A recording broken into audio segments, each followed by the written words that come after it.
ഞാൻ സുരേഷ് ഗോപി, പഞ്ചായത്ത് നിന്നാ. കൊതുകു നിർമ്മാർജ്ജനത്തിന്റെ ബോധവൽക്കരണത്തിനായി വന്ന ഉദ്യോഗസ്ഥനാ. അകത്തേക്ക്.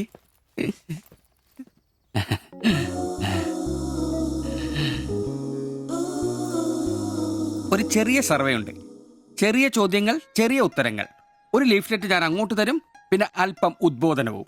അതിനുശേഷം ജീവിതത്തിൽ ഒരിക്കലും നിങ്ങളെ കൊതുകടിക്കില്ല, പനിയും വരില്ല. ക്യോമാ? মাফ করুন, আমি মালায়ালাম জানি না। আমার স্বামী এখানে নেই। আপনি অন্যদিন আসুন। ഓ, മലയാളി അല്ല അല്ലേ? না। അന്യ സംസ്ഥാന തൊഴിലാളി ഹൂ? হুম। അച്ഛാ, എനിക്ക് ഹിന്ദി അറിയില്ല. ഹം വയ്ക്കുമ്പോൾ ഹും വെക്കണം, ഹും വെച്ചാൽ ആപ്പ് വെക്കണം. ഇത്രയൊക്കെ അറിയൂ. ഓ. മലയാളം മനസ്സിലാവുമോ? হুম। ഓ, ഭാഗ്യം. ഇവിടെ ഇപ്പൊ ഭർത്താവുണ്ടോ? না। അച്ഛാ, കേൾക്കൂ. ഡെങ്കിപ്പനി വരാതിരിക്കാൻ ഈ സുന്ദരമായ ശരീരത്തിൽ കൊതുക് കടിക്കാതെ നോക്കണം. മുറ്റത്തും പറമ്പിലൊക്കെ കിടക്കുന്ന കാലിപ്പാത്രങ്ങൾ, ചിരട്ടകൾ, ചെടിച്ചട്ടികൾ ഇവയിലൊന്നും വെള്ളം കെട്ടി നിൽക്കാതെ ശ്രദ്ധിക്കണം. പിന്നെ പനിയുള്ളവരുമായി സംസർഗം പാടില്ല, ഭർത്താവാണെങ്കിൽ പോലും. മനസ്സിലായോ?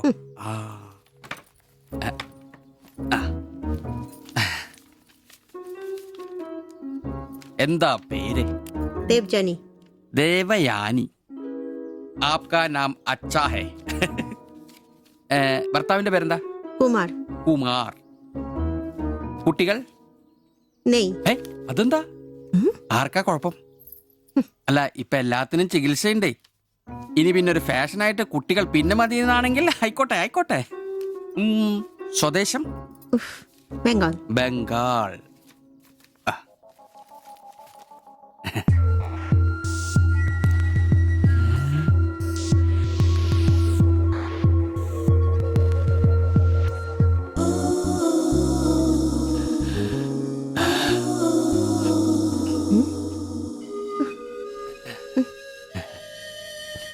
ചില ഇനം കൊതുകുകൾ കടിച്ചാൽ പോലും നമ്മൾ അറിയില്ല, വൃത്തികെട്ട ഇനങ്ങളാ. പക്ഷെ പനി വേഗം വരും. എന്നാ ദേഹത്ത് നോക്കിയാൽ എളുപ്പം അറിയാൻ കഴിയും, ചുവന്ന് കിടക്കും. ഞാൻ ദേവാന്റെ ശരീരം ഒന്ന് നോക്കട്ടെ. കന്നത്താത്ത എവിടെയെങ്കിലും കൊതുക് കടിച്ചിട്ടുണ്ടോന്ന്? അനങ്ങാതെ നിൽക്കൂ, എന്നാലല്ലേ എനിക്ക് ബോധവൽക്കരിക്കാൻ പറ്റും. ഏയ് ഏയ്, കിതർ ജാത്തി ഹേ. നിൽക്കൂ നിൽക്കൂ, സ്റ്റോപ്പ്.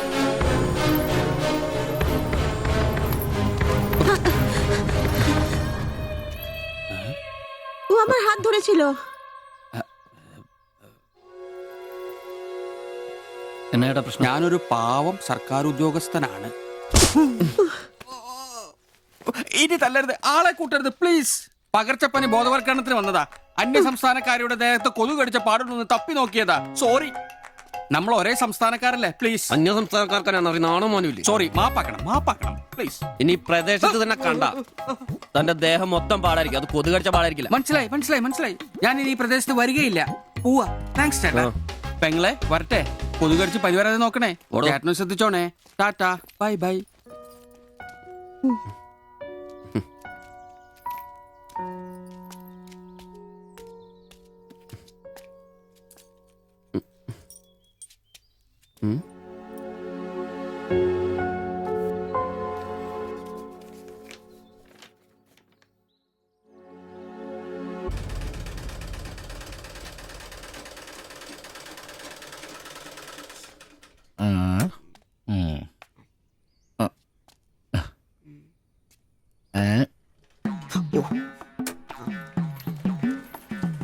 എടാ ആന്റപ്പ, ആ ഹിന്ദിക്കാരനും ഭാര്യ ഇങ്ങോട്ട് വന്നോണ്ടിരിക്കണ്ടാ.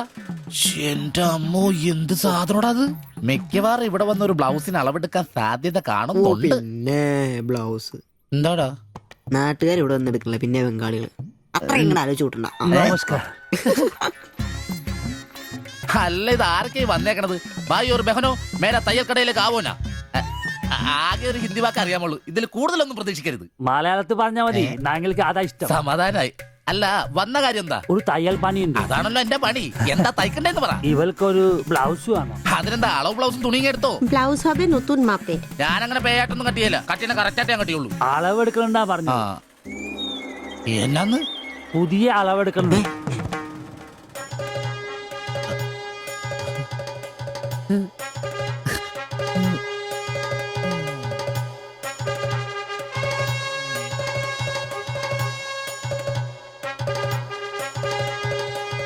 তুমি এখানে শেষ করে বাড়ি যাও, ঠিক আছে। আমি বাজার থেকে আসছি।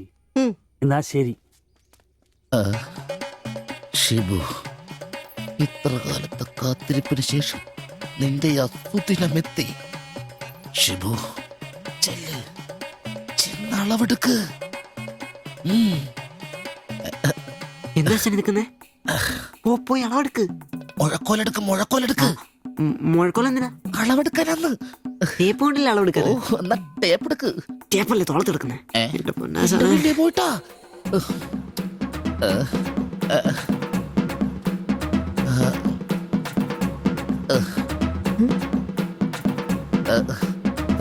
സാരി ഒന്ന് മാറ്റണം. এই মডেলটা ঠিক. ഏ?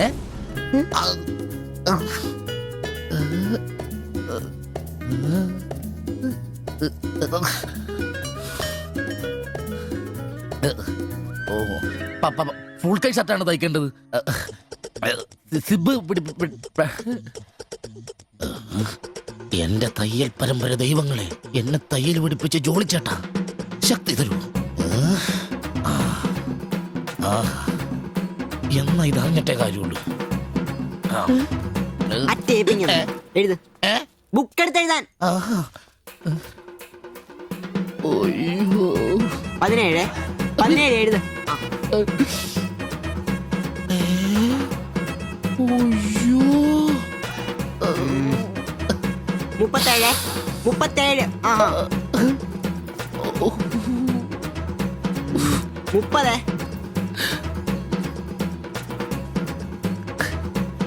11. 9. ആ ചേച്ചി നോക്കോ, നാളെ തന്നെ. 5. നിന്ന്.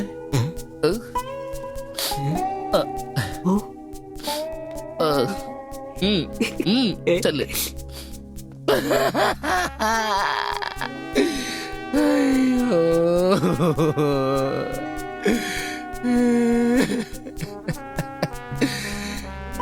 എന്റെ പൊന്നു ബ്ലൗസ്.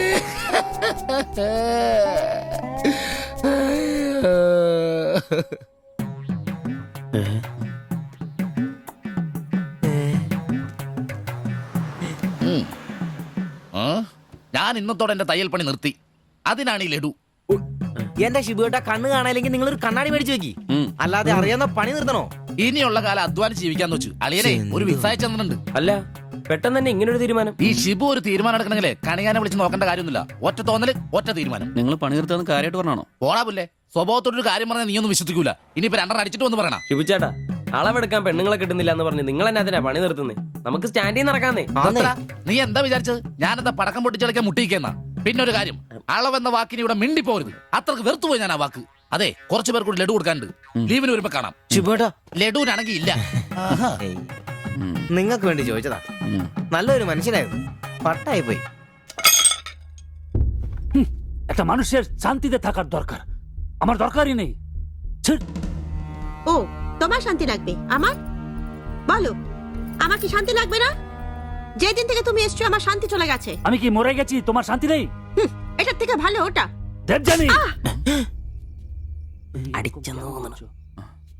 എന്തോ കുഴപ്പമുണ്ട്. ആ তুমি এটাকে বানিয়ে വാ বলছো പോയി না? കിടക്കാം. এটাই তো বাবা। দেবজানি, ওটাই তোমাকে বুঝতে হবে। জীবনে একটা বাচ্চা, শুধু একটা বাচ্চা, ব্যাস। তুমি বলো না, একটা মা হবার খুশি দূর করে রাখছো, তার জন্য এটা আমার ভুল? বলো, এটা আমার ভুল? দেবজানি,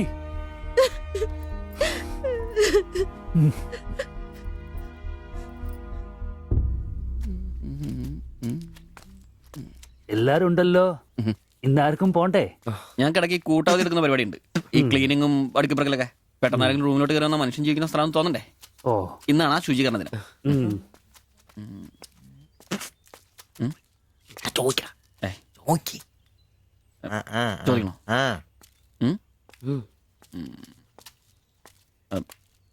ബായ്, ചോദിക്കുന്നത് ശരിയാണോന്നറിയില്ല. എന്താ? ഇന്നലെ മുറിയിൽ നിന്നൊരു ബഹളം കേട്ടു.